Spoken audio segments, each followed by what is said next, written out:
ये चैनल केवल मनोरंजन के लिए है। हम किसी भी तरह की अंधश्रद्धा को बढ़ावा नहीं देते।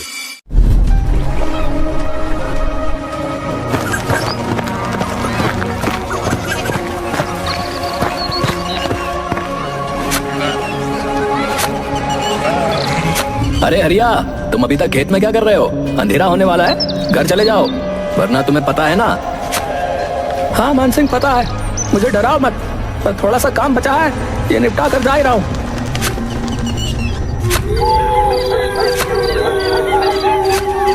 एजी, इतनी रात हो गई है और आप अभी तक यहीं हैं।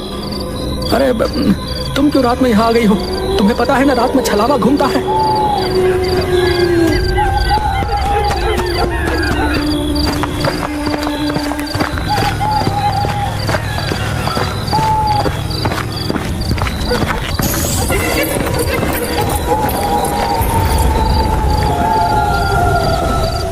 क्या हो गया?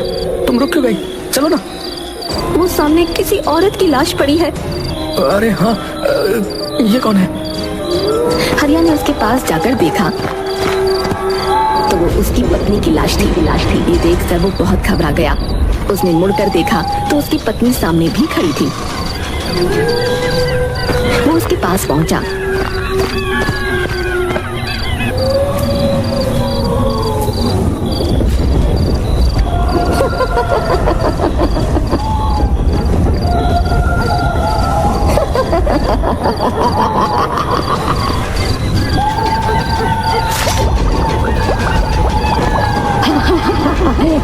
ताजा दिल, स्वादिष्ट।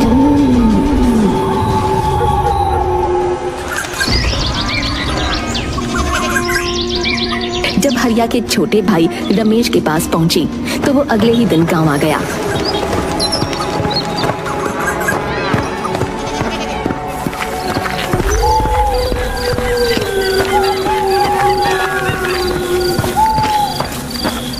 कितने बरसों बाद आज गांव आना हुआ है। यहाँ से जाते समय सोचा भी नहीं था कि वापसी किसी की मौत पर होगी। हे भगवान, मुझे इस बुरे समय को झेलने की शक्ति दे। रमेश काफी सालों बाद गांव आया था। वो बदले हुए गांव को देखता हुआ अपने घर की तरफ बढ़ रहा था। उसके मन में गांव में आने की खुशी भी थी और अपने भैया भाभी को खोने का दुख भी था। तभी अचानक उसे हरिया ने आवाज दी। अरे रमेश, अरे तुम आ गए। अरे कैसे हो? भैया आप? पर आप तो... नहीं, मैं ठीक हूँ, पर छलावा ने तुम्हारी भाभी को मार दिया। लेकिन मानसिंह ने तो फोन पर बताया था कि तभी दूसरी तरफ से किसी की आवाज आई। उसने उस तरफ देखा तो वहाँ मानसिंह खड़ा था। उसने फिर से मुड़कर हरिया की तरफ देखा तो वो गायब हो चुका था। तुम इतनी रात में क्यों आए हो? तुम्हें पता है ना इस गांव में छलावा का प्रकोप है। ये तो शुक्र मनाओ कि मैं समय पर आ गया, वरना आज तुम्हारे साथ भी वही होता जो तुम्हारी भाभी और भैया के साथ हुआ था। चलो यहाँ से। मुझे लगा सचमुच मेरे भैया जिंदा हैं। उनको सामने देखकर मैं छलावा के बारे में भूल ही गया था। नहीं, वो जा चुके हैं। चलो घर, चलो जल्दी।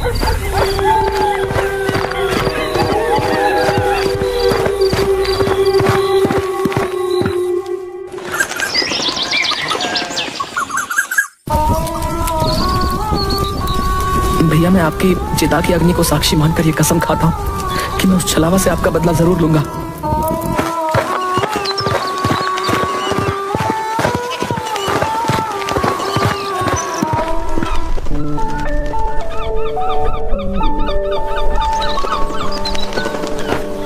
अंतिम संस्कार के बाद वो अपने बचपन के दोस्त गगन से मिलने निकल गया। पर जब वो उसके घर पहुंचा तो वहाँ ताला लगा हुआ था। वो उसके बारे में किसी से पूछने ही वाला था कि तभी वो आ गया। अरे रमेश, तू कब आया? मैं तो कल आया था, पर तेरे घर में ताला क्यों लगा हुआ है? अरे मैं कुछ काम से पड़ोस के गांव गया हुआ था, बस अभी आया हूँ। तभी अचानक शोर मचने लगा। पता चला गांव से बाहर जाने वाले रास्ते पर एक लाश मिली है। उस लाश का भी दिल निकाला जा चुका था और उसका मुंह भी कुचला हुआ था। हे भगवान, ये इस गांव में हो क्या रहा है? जरूर ये छलावा का काम होगा, लेकिन मैंने तो कभी नहीं सुना कि छलावा लोगों का दिल निकालता है। पहले नहीं निकालता होगा, पर अब इन लोगों में भी अपडेट आने लगे हैं। तुझे हंसी आ रही है? ये कोई हंसने की बात नहीं है, लोग मर रहे हैं। सॉरी, तो फिर इससे बचने के लिए क्या किया जाना चाहिए बता? हमें इस छलावा से छुटकारा पाने का कोई तरीका निकालना ही पड़ेगा। उसने मेरे भैया और भाभी को मारा है, मैं उससे बदला लेना चाहता हूँ।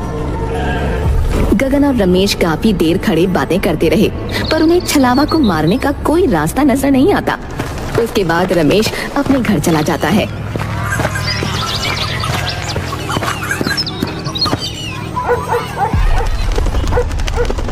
मैं छलावा से बदला तो लेकर रहूंगा, कुछ भी हो जाए। रमेश छलावा को मारने के तरीके सोच रहा था। किसी ने उसका दरवाजा जोरों से खटखटाया। वो झिझक गया। कौन है? कौन है? अरे मैं हूँ मान सिंह, जल्दी से दरवाजा खोलो, छलावा ने किसी को मार दिया है। आता हूँ। रमेश हड़बड़ाहट में उठा और उसने जाकर दरवाजा खोला। सामने मान सिंह की लाश पड़ी थी। उसके सीने से उसका दिल निकाला जा चुका था और जमीन खून से लाल हो चुकी थी। ओह माय गॉड, ये क्या हो गया? मान सिंह, तुम्हारे साथ ये किसने किया? नहीं।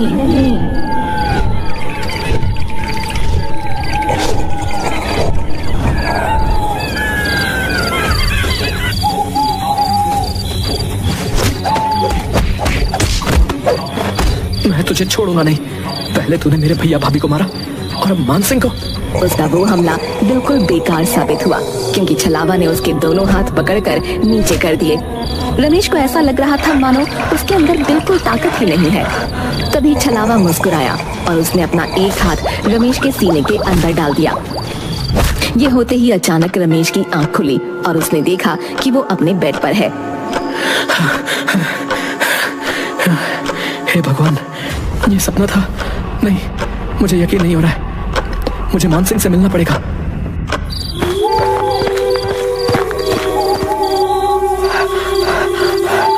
अरे क्या हुआ? तुम ऐसे हाफ क्यों रहे हो? मैंने सपना देखा कि छलावा ने तुम्हें भी मार दिया और मुझे भी। मैंने अपने बड़े बूढ़ों से सुना है कि अगर तुम्हारे सपने में कभी छलावा आए, इसका मतलब वो आसपास ही है। कहीं तुम छलावा ही तो नहीं? अरे पागल, मैं छलावा नहीं हूँ। तो खुद मेरे पास चलकर आया। कहीं तू तो छलावा नहीं? क्या हुआ भाई, तुम लोग क्यों इतनी रात गए लड़ रहे हो? तो क्यों इतनी रात में टहल रहा है? तुझे नहीं पता रात में छलावा आता है? अरे मैं तो पीकर टुन्न रहता हूँ, छलावा मेरा कुछ नहीं कर सकता है। अरे तुम उसे छोड़ो, वो तो पिया हुआ है। ये बताओ कि छलावा कहाँ होगा?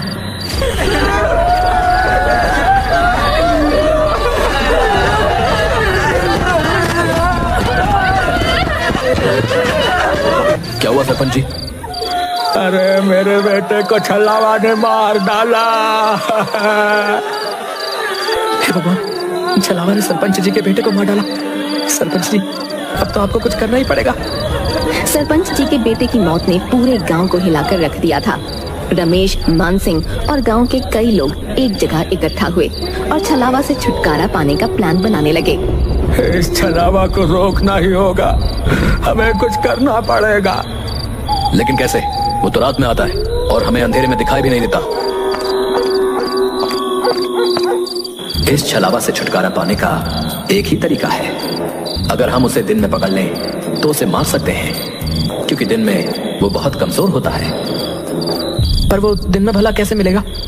तो बस ये तरीका है कि हमें उसे रात में ही किसी तरह फंसाना होगा और फिर सुबह होते ही उसे मारना होगा। हमें ऐसा जाल बिछाना होगा जिससे वो निकल ना सके। गांव के लोगों ने मिलकर एक योजना बनाई। उन्होंने एक बड़ा जाल तैयार किया और तय किया कि वो छलावा को रात में ही फंसाकर सुबह मार डालेंगे। अरे गगन, तुझे पता है हम लोग छलावा को पकड़ने वाले हैं। दिन में तो वो कभी मिलेगा नहीं, इसलिए रात में ही पकड़ना है। मैं तुम्हारे साथ हूँ, लेकिन ये बहुत खतरनाक काम है भैया।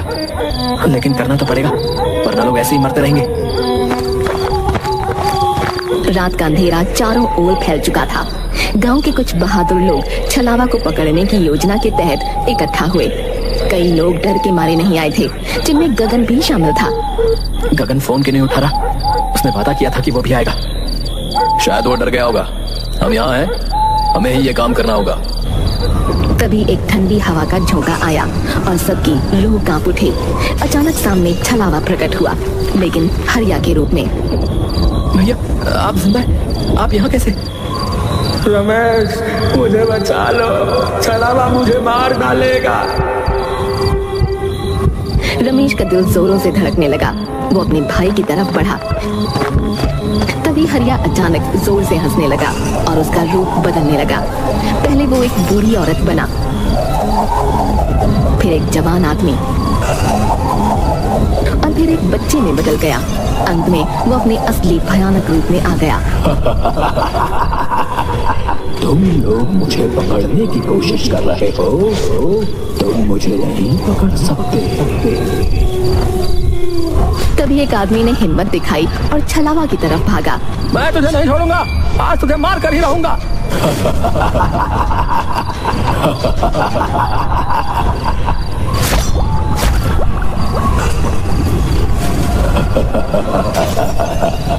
ये लो तासा तासा दिल खाओ। वहाँ मौजूद सभी लोग सन्न रह गए, जबकि छलावा वहाँ से गायब हो चुका था। ऐसा लग रहा था मानो वो उन लोगों को यही बताने आया था कि तुम लोग मेरा कुछ नहीं बिगाड़ सकते। छलावा को ये कैसे पता चला कि हम उसे पकड़ने वाले? क्या वो अंतर्यामी भी है? नहीं, छलावा अंतर्यामी नहीं होता, कुछ गड़बड़ है। ये सुनकर रमेश सोच में डूब गया कि आखिर छलावा को ये पता कैसे चला।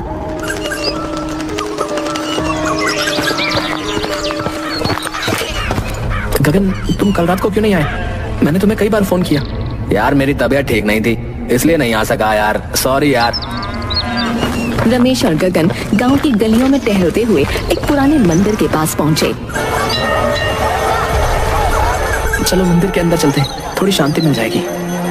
नहीं नहीं, मैं मंदिर के अंदर नहीं जा सकता, मेरी तबीयत अभी भी ठीक नहीं है। क्यों बहाना बना रहे हो? चलो अंदर।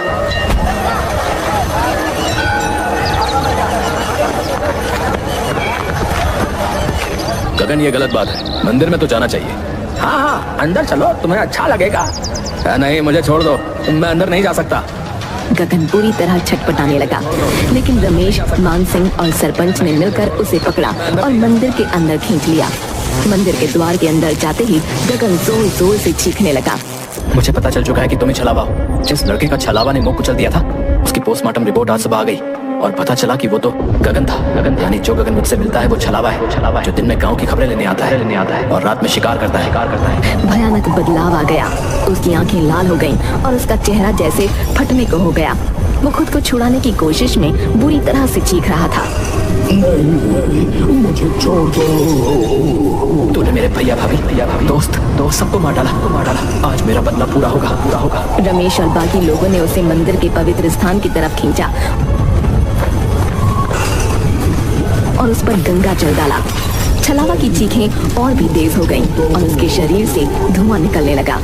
मंदिर के पवित्र वातावरण में वो धीरे धीरे राख में बदलने लगा। ये हमारे गांव की शांति के लिए जरूरी था। अब छलावा का आतंक खत्म हो जाएगा। छलावा का शरीर पूरी तरह से जलकर राख हो गया। सबने राहत की सांस ली और गांव में